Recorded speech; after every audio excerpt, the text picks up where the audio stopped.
Okay, I'm recording. We're finally doing it.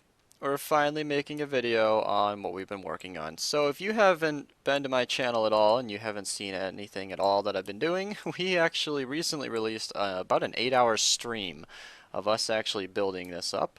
And it's been quite a few months in the process, but we finally got everything we need to showcase a 1280 furnace efficient furnace array. So there are a few terms I'm going to have to get out of the way right off the bat. So furnace efficient means that as a furnace is cooking items, there is always an item in the slot to be cooked. This also doubles as kind of fuel efficiency, meaning a charcoal can cook 8 items. However, if there is at any point not an item in this slot, it'll only be able to cook 7 items. If you wait too long, it'll be 6 items. And it won't utilize all of the fuel, seeing as if you only put in 1 item, it'll use up this entire charcoal to cook 1 item when you could have cooked 8. So furnace efficiency is what we focused on to make sure that there is always an item in the furnace. However, there's also such a thing as fuel efficiency. You can see right now that this item is being completely wasted. This charcoal is not doing anything. So what fuel efficiency is kind of regulating the amount of items to go to all the furnaces, and you'd be putting about 8 items in each furnace to keep up with the charcoal. And then you could adjust that to be 12 for blaze rods or whatever you want. This isn't exactly practical for a system because you got to think about the use case. You know, you got fun little Eno over here running around. He puts his items in the chest and he wants to start cooking right away. He doesn't want it to be evenly, categorized into 8 items per furnace and regulated because that is a very long startup time and it's really not the main focus. What you want to focus on is getting those items cooked as fast as possible. So another problem that can happen though is if you distribute the items fast enough, then the items will start backing up. You know, before you're done cooking, the items will just start getting more and more and more and more. And then the more items you have in the furnaces, the longer you're going to have to wait before you're done cooking. So what we've done here is regulated the items so that every 200 game ticks, which is how long it takes for a furnace to cook an item, a new item is replaced as soon as it's done, so that it's perfectly furnace efficient, but it doesn't back up into that system. Now, I'm sorry if that was a little too much right off the bat. Let me slow down. Let me back up a bit here and talk about exactly why this is as impressive as it is. So, the reason you've probably never seen a furnace efficient 1280 furnace array is that distributing items over 1280 furnaces is incredibly difficult if you don't know exactly what you're doing. I've tried it before in the past on my channel, and I'll link this in the description. I've actually made an 800 furnace array, which isn't exactly fuel efficient because there are some times with furnaces in the middle where they don't have an item in this top slot and fuel gets wasted. It is a pretty solid design, and I'd actually still recommend building it to be honest, but it's not perfect. It's not everything I wanted it to be. And this uses a lot of newer technology to actually keep it going. So I'm going to go through this kind of step by step. Now first off, the way that we distribute the items is actually a bit unique. So we have 2 inputs right here. This is just for items. You put your items in and then it goes straight to the system through a series of minecarts. You can kind of see it in the corner there. And then we use shulker boxes. So this is kind of the same thing. We just use shulker box to unload all the items into the system, and you can see they both input the same way. This actually uses an interesting trick that I found in TDL's furnace array. Now, if you don't know this video, I'm going to link in the description.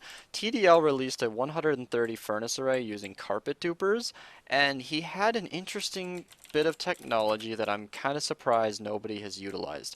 So I like to call this the Pez Dispenser Design, where you can see that we don't just have 1 minecart going to the system. In fact, we have 8, and then 5 more stocked behind those. I think it's actually 7 minecarts per wing.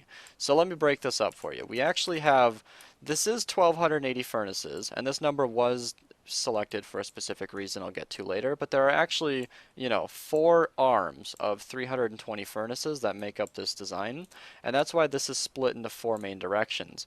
And because each minecart is filled to its absolute maximum, in fact, if we could run this while I'm talking, that would be awesome, if one of you guys could fill this up. So we actually have each of these minecarts needs to be filled up completely to hit every single hit every single furnace, except that the amount of time it takes for 1 minecart to refuel takes longer than, the 200 game ticks it would take for the item to be cooked, thus sacrificing our furnace efficiency. So what we have is actually two minecarts filling up at the exact same time, and then they're actually distributed alternating. So once this starts running, you'll be able to see that. And then when one minecart gets shut off, it immediately gets replaced with another, and then this minecart gets shot off and replaced, and then this one, and then this one, and it flip-flops back and forth. That way that way the minecart is always full and ready to distribute the items. Now And we need to alternate because the minecart would take 320 game ticks to fully load, but we need to send a minecart every 200 game ticks for the exactly. furnaces to be able to cook fast enough. So that's one of the ways that that's actually the main way that we distribute all of the items fast enough. Now, in here is a little bit tricky, and in a separate video I'll do a tutorial for this whole design, so you guys can look forward to that. But to distribute the items, we have 8 mine carts leading into 4 batches of 2 mine carts, which leads into 2 mine carts, which are actually centered so that these mine carts right here, there are 2 floating up here, are actually going to each of these at the same time, so they all fill up evenly. And that all comes from the one input up here. And I'm just going to fill this on my own. It's not going to be perfect, and then I'm going to click the button to trigger it. So what has to happen for this to trigger on its own is the items back up into here, and then hit this comparator, and then it unloads this hopper. So I guess I can get into that system now. So the way we actually turn it on is we have 10 pieces of clay here. This could be any item. And this goes into a comparator, which leads into the start to system. But when it's off, it actually locks this hopper and lets the furnace run about 10 more times. It takes 2 or 3 laps to actually cook all the items that would be backed up in the system, and then it actually takes about 8 more rounds to refuel all the furnaces. So let's start by how this system runs. Let's start at the heart of it. This is our extremely complicated clock. So we actually took about an hour and a half to 2 hours one stream trying to figure out exactly how to make a 200 game tick clock. Now this 200 game tick clock is what I mentioned earlier. That's how we keep it furnace efficient. It turns out the easiest way to do that is simply 6 repeaters on 4 ticks leading into a redstone torch. So his counter on the side here is actually going to count that this is going at exactly 200 game ticks, and I'm hoping I'm right because that might count to 400 if I'm wrong. Yeah, I'm not really sure if that's even functional, to be honest, but all of the items are just getting distributed pretty easily here. So I'm going to skip that for now. Got to stay focused. So what this does is pretty complicated. I'm going to go into in-depth here. So every 200 game ticks, this piston triggers 2 more pistons that effectively just regulate which minecarts are sent off, and it's about as simple as that. I'm not going to get into exactly how this works. You guys can check out the world download if you want to get into that. But basically these pistons are alternating. So this one's down and this one's up, and it flip-flops, and that's how it decides which minecarts to send. And it's the same thing on the other side. So how we actually distribute the minecarts is pretty interesting. These are doubling up, it seems. No, I think some of the minecarts messed up, guys. I'm not sure what happened. But how we actually distribute the minecarts is pretty interesting. I think Nuke was the one who came up with this, but if the piston if the piston is pushed up through the minecart, when it retracts, the minecart actually falls straight through the piston onto the rail, and in this way we can have a very nice compact way to put the minecarts directly onto the rail and send them off immediately. And this is a really great little idea that he had, and this kind of keeps the whole thing running. I'm not sure what messed up the minecarts. I can assure you that doesn't usually happen. So also off of that 200 game tick clock, while these pistons are being triggered, these pistons are also alternating between, this piston fires or this piston fires, and this just kind of regulates the flip-flopping of the minecarts. So I hope that was clear enough, you guys. I'm trying my best. I helped a lot with this design, but it was Nuke and Gefff and Timist, and did anybody else help that I'm not mentioning right now? Probably a lot of No, different not people. really. Mainly, Timist, Gefff, and I. Yeah, so the 4 of us did a lot of work on this design, and there was a lot of things like just the initial math when we worked out exactly how many minecarts we're going to need, how fast we can distribute the items, and this became kind of the exact shape we needed. So I mentioned that 1280 was picked for a specific reason. I might be getting this entirely wrong, so hopefully Nuke can correct me if I'm wrong, but I believe that because 320 is how much a minecart can fill up, that just made it kind of the most convenient as far as distributing all the items to the maximum capacity that a minecart could carry. and flip-flopping between 2 minecarts was easier than 3 or 4. So the number 1280 furnaces was selected, and it runs completely fine. We also figured that 2560 furnaces would be a little overkill. It would actually be so many furnaces and so many hoppers that it'd be too laggy to run. And something I'd like to mention right now is that the FPS up here, my machine's not that great. It's actually staying at pretty close to 60. You can't really see it there. There you go. This system actually is very, very lag friendly. We minimize redstone dust wherever you could. That's why we use repeaters as often as we do. The hoppers were utilized in 1.9, while still laggy, are actually quite nice, and we don't use as many hopper minecarts. We used as few as we could. So I think there are about, oh man, this is off the top of my head. I think there are about 60 to 70 minecarts in this whole system. So that's actually not too bad. Minimal hoppers. I know this looks crazy to say, but 2 hoppers per furnace, and we tried to use as few as we could while building. Obviously kept down on the redstone dust, and that's really all the logic. There aren't too many things going on at any given time, so this thing actually runs very, very well. So that leads a little bit nicely into the fuel for this system. So we opted to use shulker boxes because if you're going to use fuel for this system, it needs to be mentioned that if you're going to build a system like this, you're going to need to run it on something a little bit better than, you know, wooden planks or sticks. In fact, sticks coming from a witch hut wouldn't be nearly fast enough. I think about one of the fastest witch farm design that I'm aware of runs at about 8,000 sticks an hour. That's what we get at least. And this thing chews through, let's see, it cooks at 460,000 items an hour. So it'd be chewing through over 920,000 sticks an hour, which means you'd have to AFK your witch farm a lot for, I believe the math we worked out was a couple weeks, give or take, for about an hour of runtime with this machine. So we optimize this for coal. Coal or charcoal. In this system I use charcoal, in all our testing we use coal. On Minerva we plan to use coal, charcoal for now, coal later, and then preferably blaze rods in the end game, because blaze rods don't have a ton of use and they're really, really great for fuel if you have an awesome source of them. So this thing uses a lot less coal per hour. So let's actually get into exactly how this works. So we use shulker boxes because you're going to need a lot of fuel. A lot of fuel. And then this is just a very basic shulker box unloader. This has to work with the aesthetic for our design. Nuke, I think, wanted me to mention that because our chests and coal input are so weird, because we actually have planned to have sort of a train station. We want this to be bare bones for you guys to customize as you please, but this is just made to fit for our scenario. So that's why this is all one wide and stuff, because it actually has to go inside of a train cart. So I know this wiring can be better, just bear with me. So we have a very basic shulker box unloader here, and then it's just kind of a series of minecarts bringing all the fuel down, and then the minecart just rests here. So while okay, let me start from down here. So the minecart is actually sent off along here, and then the track is actually switched directions so that this minecart is going down, I believe this is arm 2. I'm not exactly sure the order, but it hits every single one, each one of the 4 arms for each cycle. So that's why we have for each 200 game tick cycle, it goes on a different arm. There you go. You can see this one is now going down arm 4, and then I believe it goes to 1 and then 3. And Nuke actually went ahead and using a series of pistons. I don't actually know where you did this, Nuke. I think he actually used a binary counter for this. I'm trying to find where he actually put these pistons. Here we go.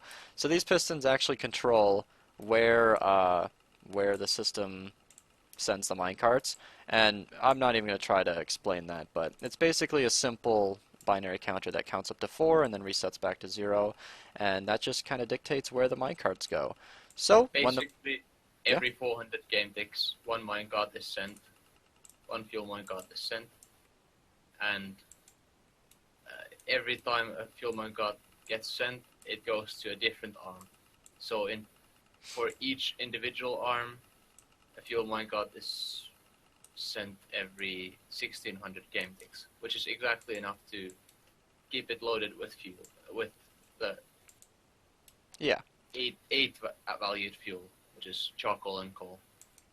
So what that means is, while this system is furnace efficient, which means the items are actually replaced as soon as they're ready to be cooked, the fuel is also replaced as soon as it would have been completely used up, which is actually a pretty cool little feature of this system, and actually makes the refueling system very simple. That's why this whole design actually runs about 8 more loops after it's out of fuel, or after it's out of input items to be cooked, because it has to actually restock every single furnace with at least one item.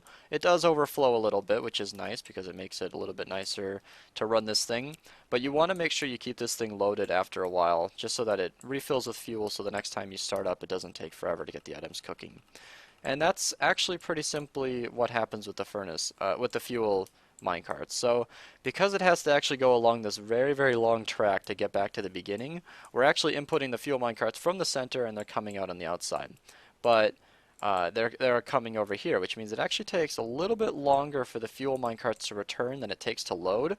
So an interesting idea I came up with was the minecart sits here as it's refueling, and shortly after it's finished is about when the other minecart would come back, and then it comes along the rail, comes up here, kicks the other one off, and then gets replaced in here.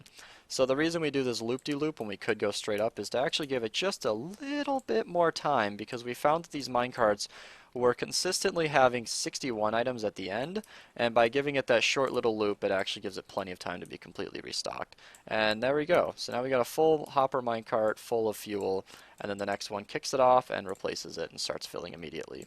So there you go. The refueling for the fuel is actually really simple. Distributing the charcoal and coal is very simple, and then all the empty shulker boxes are collected here. The And fact that it yeah, uses the fact that it uses 4 minecarts only, and that it distributes the items at exactly the right rate for coal means that you couldn't use it with something that is less potent. yeah, that's a question I get a lot. So this thing, as it sits, would not work with sticks. This would not work with planks. It wouldn't work with, wooden blocks. This has to work with at least the potency of 8 items per cooking, which is basically coal and charcoal. Blaze rods would work. Coal blocks would work. However, if you're going to use planks or wood, I'd recommend just making that a charcoal farm anyway. So we did design this specifically to work with kind of the better fuel. If you wanted to modify this, you'd have to have a lot more fuel carts than we have. We only have 4 in here, but you would need to modify this on your own. However, I do believe that it is possible. It would just need to be on its own faster clock. And that's pretty much most of it. So that's how we distribute the items. That's kind of the logic behind some of that. Picking up the items is actually pretty simple. We have a system here. That's what all these repeaters are along the top. This just forces off all the fuel carts. Otherwise, these are constantly running, just scooping up items and then unloading pretty quick. So I'm just using one of my very simple 1 input 4 outputs. I'm not going to show those because he used commands to get those centered. You could use Pez to center that. But what this basically is this minecart is aligned into the corner of 2 ender chests. Let me see if I can get in there. So that it's just barely clipping all 4 hoppers, which leads into all these droppers and unloads at about, I think this is 36,000 items an hour for each of these. So to handle the 460,000 hour output of this furnace array, we actually need 52 droppers, and in this system we use 64 droppers. So this is more than... hoppers. Yeah. What did this is more than fast enough to actually keep up with the amount of items. And if I stand in here, you'll see that my inventory should be filling at about 2 stacks per second on average. And that's actually the exact speed this furnace array cooks, because every furnace takes 10 seconds, and we have 1280 divided by 10, 2 stacks per second. And that's actually pretty much it. That's the clock behind it. That's the regulation of the carts. Huge shout out to TDL for inspiring this idea. And the Pez Dispenser Design is invaluable. If we didn't have these minecarts stacked up in the way that we do, this whole system wouldn't have been possible. The idea to use multiple minecarts was, at least to me, new. I hadn't seen that kind of thing before. And this whole system was made possible because we mentioned Gefff, or Thisnothend, as a member of Minerva. Very proud to have him on our team. He actually did a lot of the help as far as the math goes. He and Nuke spent, I think, over 100 hours on this design at least, on a different design completely. I might make an episode on exactly what went into scrapping all our old work and working on this. That's part of the reason this took so long as well, is because we went through a lot of different phases. I stopped working on this for a good while. I did some other things. And they actually started to focus on fuel efficiency, which made this much, much more complicated. And I said we should just throw the book out, throw out the book, and just focus on furnace efficiency. Just focus on regulating the items over all the furnaces, and then let the fuel keep up with it later. So that's exactly what we've done, and you can see that it works brilliantly. So that's actually pretty much it. I haven't gone into great detail on everything in the system, but that you now have a general understanding, I would hope, of everything that's happened here. In the tutorial, I will cover a lot more specifics, like these minecarts were all placed in very specific ways. There's a reason that these minecarts are hitting this detector rail, but they're not actually on top of it, which is extremely important to how this works. And then I'll get into some of the different unloaders and stuff in the tutorial. So, yep, one thing I didn't mention was this just turns off the system if it's out of fuel. Very simple wire. And that's all pretty simple. So, yeah, this was a huge effort from a lot of the members on Minerva. Awesome idea, awesome design, insane execution. I don't think I've personally seen a furnace-efficient design that was this many furnaces. This won't waste fuel in the conventional sense. So, while it's running at max speed, the fuel will be utilized completely. But as this thing starts to run out of items to cook, it will actually waste a good round of fuel. And that's okay. I mean, that's expected with these kind of designs. We actually did the math, and you would have to throw in, I believe, 40 stacks of items per wing, so about 160 items exactly, or else it won't be perfectly fuel efficient. And in that case, I don't even know that it would still be that way. So you got to just focus on what you want. And I think cooking the items faster is more important than saving every last bit of every piece of coal, because like I said, if you're going to be running this machine, you should have a good source of fuel. But that just about wraps it up. I think that covers everything. Hopefully, I can answer some more of your questions when I make the tutorial video, because that will be recorded and uploaded after this video. So yeah, hope that covers everything. Did I miss anything, Nuke? Well, I think it's worth mentioning that once when you run this for a long time, the furnaces will completely fill up with fuel, and so will the hoppers. So it will use more fuel than it actually needs, and eventually your furnaces will be full of fuel, There you go. which So yeah. we thought will be fine. Yeah. What would eventually happen when that fills up completely with fuel is, for example, in the worst case scenario, this minecart would come back completely full, and then it just wouldn't take the items. The shulker box would sit up here completely fine, it would just never empty. So it's really a non-issue, and if you've been running this thing that long, then you've probably cooked millions of items, and props to you for that. So this should be the perfect machine, this should be the perfect furnace array for cooking huge amounts of items or small amount of items. In fact, I mentioned earlier a little bit about this. I'm going to say this quick. This detector rail actually turns on the system if it detects items, but it needs to have a certain amount of items because we have this cauldron here. So the items have to actually be backed up pretty far before this turns itself on. So that's why we have a button up here which just turns the system on, drains this hopper out into this dropper, and that'll actually start things off. So you could throw in one item, you could throw in a million items, and this would work completely fine. If you wanted to extend the storage, I would recommend using shulker boxes. You can just absolutely tack on as many chests as you want, fill these with shulker boxes, and that should be more than fast enough to keep up with this thing. So you could theoretically have as much storage as you want, and that should be completely fine for all of your cooking needs. Same story with the fuel. So that's the super long outro over. I hope I covered everything in this. If there are any questions, just ask in the comments below. I will be doing a tutorial for this again, of course. I'm actually going to do it. It's going to be a lot of work on my end, but this should be a pretty easy to recreate design. So for now, I will provide a world download if you guys want to check it out. It will be the exact world we're flying around now. So yeah, look for Easter eggs from Ina, and hope you guys enjoyed. And thanks for watching.